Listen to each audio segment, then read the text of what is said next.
দুধের শিশুকে ফেলে রেখে অন্যের হাত ধরে চলে গেছে নিষ্ঠুর মা। তবে মা ফেলে চলে গেলেও ফেলে যায়নি প্রিয় বাবা। সব সময়ের জন্য নিষ্পাপ সন্তানকে নিজের বুকে আঁকড়ে ধরেছেন।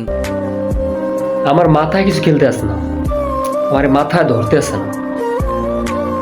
মানে মেয়ে মানুষ, আরে সকালাত তো সবারই থাকে না? সকালাত থাকতে পারে, স্বাভাবিক সিম্পল ব্যাপার, সকালাত থাকতেই পারে। কিন্তু সেই সকালাতটা তুমি পূর্ণ করো কোন সময়? বিয়ের আগে। বিয়ের আগে তুমি সেটা পূর্ণ করো, বিয়ের পরেও পূর্ণ করতে পারো, কিন্তু সন্তান নেওয়ার আগে। কেমন মা যে এত সুন্দর একটা ফুটফুটে বাচ্চা রেখে সে অন্য লাঙের লোকে চলে যেতে পারে? হ্যাঁ। আর বাবাটা দেখুন, সে অটো চালায়, তার সন্তানকে সাথে করে নিয়ে যায় আসে, কতটা কষ্ট হইতেছে বাবার। শুধু বুকটা ভাইটা যায়, সে বলতে পারে না, তাও কিন্তু সে বাবা সন্তানকে ফেলে চলে যায় নাই। আমরা এতদিন শুনেছি যে মা মানে বাবা চলে গেলে মা কখনো চলে যায় না। এটা কি দুনিয়া, কিয়ামতের আলামত।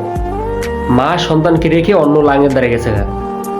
এইসব বেডিরে কইলাম না আমি ভিডিওতে, আপনারা কমেন্ট করে কয়ে দেন কি করা দরকার।